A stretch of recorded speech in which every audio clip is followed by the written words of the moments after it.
Nifty को हम लोगों ने यहाँ पे बाई किया था और ये मूव हम लोगों ने कैप्चर कर दिया। यहाँ पे क्यों बाई किया था उसका लॉजिक हम लोग देखेंगे। आरएसआई डाइवर्जेंस का नाम सभी ने सुना होगा, सब लोग ट्रेड भी करते हैं, लेकिन उसको किस तरीके से ट्रेड करना है वो अब मैं आपको इसमें समझा देता हूँ। ये चीज़ मैंने लास्ट वीडियो में समझाई थी।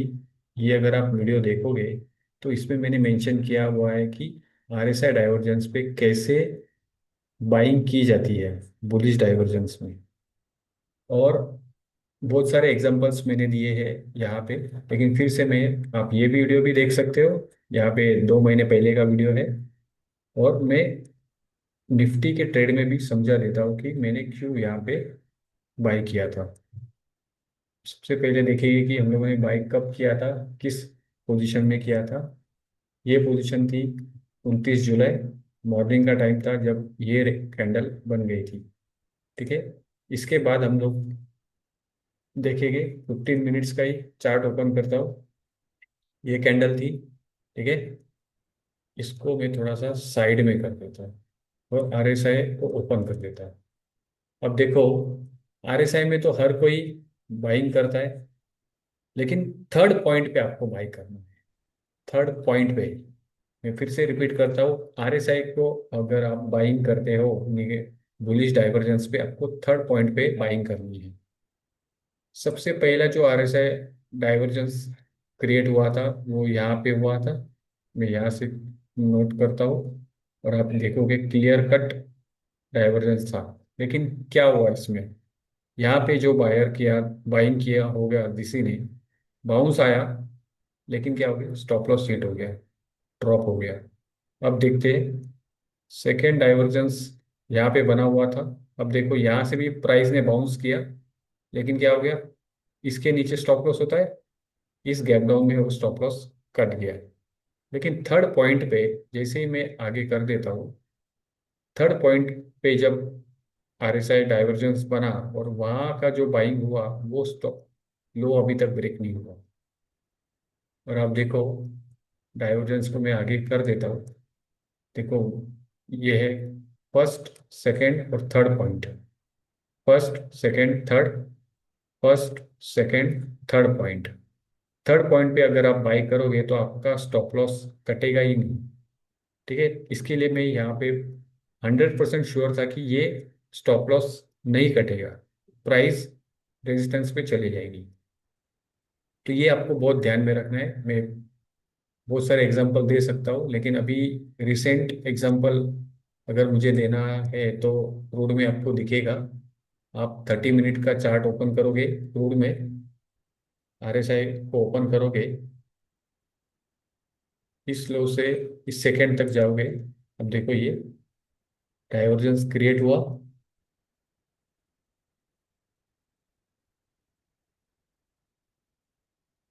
ठीक है। थर्ड अटेम्प्ट पे देखो क्या हो रहा है, ये लो ब्रेक नहीं हुआ अभी तक, डाइवर्जेंस ऑलरेडी है।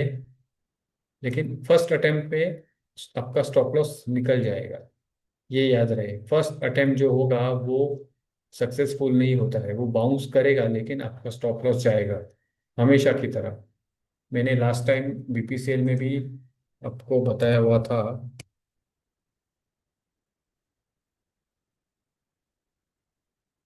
बीपीसीएल का शायद डेली चार्ट था।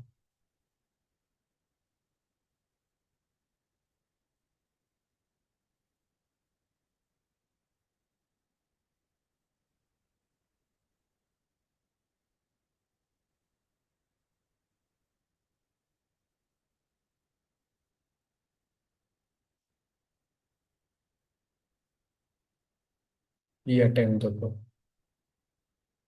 डाइवर्जेंस तो यहाँ से बनना स्टार्ट हो गया था। आप यहाँ पे देखोगे तो आरएसआई देखो इसके नीचे आया ही नहीं। ठीक है। लेकिन क्या हुआ, फर्स्ट, सेकंड, थर्ड, इसका भी स्टॉप लॉस गया, इसका भी स्टॉप लॉस गया, लेकिन इसका लो अभी तक ब्रेक नहीं हुआ, प्राइस ऊपर है अभी भी। तो आपको ये देखना है कि थर्ड पॉइंट पे बाई करना है। जैसे ही आप बाई करोगे, आपको प्राइस एक्शन पे फोकस करना है। उसके बाद ये हो गया डाइवर्जेंस, क्यों हम लोगों ने बाई किया। आपको रीजन पता होना चाहिए कि हम लोग क्यों बाई कर रहे हैं। उसके बाद आपको सिर्फ देखना है प्राइस एक्शन, प्रॉफिट लॉस क्या चल रहा है वो उसको छोड़ दो, गोली मारो उसको। प्राइस को देखो, उसके बाद का बिहेवियर क्या है। आपको पता है कि ये लो ब्रेक होना इम्पॉसिबल है, तो आप क्या करोगे, प्राइस देखोगे यहाँ से क्या बन रहा है। प्राइस कंसोलिडेट करके ऊपर जा रहा है, प्राइस नीचे जाके ऊपर जा रहा है, उसको देखना है। उसके बाद हम लोगों ने क्या अपडेट किया था यहाँ पे आप देखोगे, तो ये अपडेट किया था मैंने, Nifty is creating a good range, 12:54। अब ये देखो, 15 मिनट पे जाते हैं, 12:50। ये जो कैंडल बनी थी वहां पे मैंने अपडेट किया था। अब देखो, यहाँ पे बाइंग हुई, यहाँ पे प्राइस नीचे गया ऊपर आया, रेंज बना। अब रेंज होने के बाद क्या होता है, जो रेंज से ऊपर मार्केट चलेगा उसी रेंज का अप मूव ऊपर आता है। बहुत सिंपल और बेसिक प्राइस एक्शन है, जितना रेंज होता है उतना ही ऊपर मूव आता है। ठीक है, तो ये आपको सेटअप स्ट्रक्चर्स आपके दिमाग में होंगे, आगे का पूरा पिक्चर आपको क्लियर दिखना स्टार्ट होगा। उसके बाद मैंने अपडेट किया था कि इनसाइड बार दिख रहा है स्क्रीन पे, इनसाइड बार दिख रहा था 45 मिनट्स के रेंज में। अब देखो ये 45 मिनट्स का ये कैंडल, मास्टर कैंडल जिसे बोलते हैं, इसके बीच में ट्रेडिंग होनी चाहिए। इनसाइड बार उसे इसे ही क्या कहा जाता है, उसके बीच में ट्रेडिंग हुई और उसके ऊपर ये ब्रेकआउट दिखने स्टार्ट हो गया। आपका एंट्री यहाँ पे नहीं होना चाहिए, आपका एंट्री इसी बीच में होना चाहिए। ठीक है, ब्रेकआउट के बाद हम लोग प्रॉफिट में थे। अब समझ में आ रहा है कि प्रॉफिट 20-30 पॉइंट का तो लेना नहीं है। समझ में आ रहा है कि स्ट्रक्चर अच्छा बिल्टअप हुआ है, बॉटम पे बाइंग हुई है, तो इतना तो लेके जाना है। आपको देख रहे हैं 128 पॉइंट्स का रेंज था मार्केट। देखते हैं 45 मिनट्स के स्ट्रक्चर पे क्या होता है। क्या हुआ, गया ना मार्केट वहीं पे। तो आप 10 पॉइंट के लिए आए हो या पूरे रेंज लेने के लिए आए हो, ये आपको डिसाइड करना होता है। जब तक होल्ड नहीं करोगे आगे का प्राइस एक्शन दिखेगा नहीं। यहाँ पे बाइंग किया और यहीं पे निकल गए इसी ब्रेकआउट पे, कुछ मतलब नहीं ना। ये भी 50 पॉइंट तो मिल नहीं रहे थे, लेकिन आपको पूरा लेके जाना है, 200 के 200 पॉइंट आपकी चाहिए। तो जब तक होल्ड करोगे तब आपको वो सब दिखेगा। जब आपको पता है 128 पॉइंट्स पे आपको दिख रहा है ये रेजिस्टेंस पॉइंट है, ये एक रेजिस्टेंस पॉइंट है, यहाँ पे मुझे मेरी प्रॉफिट बुकिंग करनी है। अब यहाँ पे भी आप नोटिस करोगे तो ये भी एक इनसाइड बार ही बना है, देख रहे हो।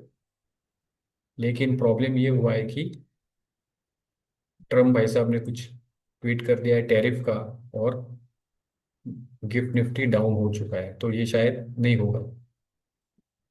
लेकिन कोई बात नहीं,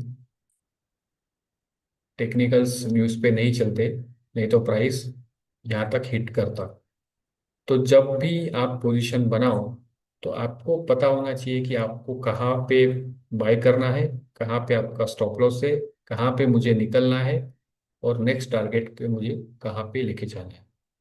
ऑप्शन ट्रेडिंग हमेशा की तरह बहुत इजी होती है। इन द मनी कॉल लेना है, जो आप, मैं तो हेजिंग करता हूँ। आपने अगर नेकेड बाइंग किया है तो 240 की प्राइस थी, प्राइस 340 तक चली गई। अब ये रेंज था, कैसे प्रॉफिट बेचना है। आपका ये टारगेट आया, हम लोगों ने यहाँ पे बेचा था, ये आपको पता है एक रेजिस्टेंस है, यहाँ पे भी प्रॉफिट बुक करो।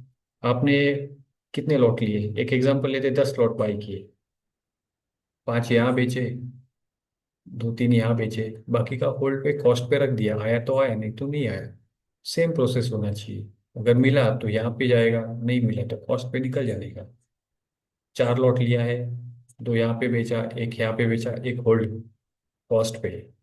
मार्केट को देना सीखो और सेम प्रोसेस को फॉलो करो। स्ट्रक्चर बड़े टाइम फ्रेम में आपको क्लियर दिखेंगे, 5 मिनट में स्ट्रक्चर आप देखो। अगर यहाँ पे हम लोगों ने जब पोजीशन बनाई थी, प्राइस ऊपर जाके नीचे गई, काफी लोग यहीं पे निकल जाते हैं। नहीं निकलना है, पहले स्ट्रक्चर बनने दो, टाइम फ्रेम चेंज करो, देखो क्या बन रहा है। ये लो तो ब्रेक नहीं हो रहा है, जब लो ही नहीं ब्रेक हो रहा है आप बॉटम पे बाई कर रहे हो, तो क्यों क्यों डरना हो। और देखो वन साइड फायरिंग ऊपर की तरफ आई, और आपको प्रॉफिट निकालना है। रेजिस्टेंस आया तो बेचना है, डिमांड आया तो बाई करना है। यही प्रोसेस फॉलो करो। Thank you.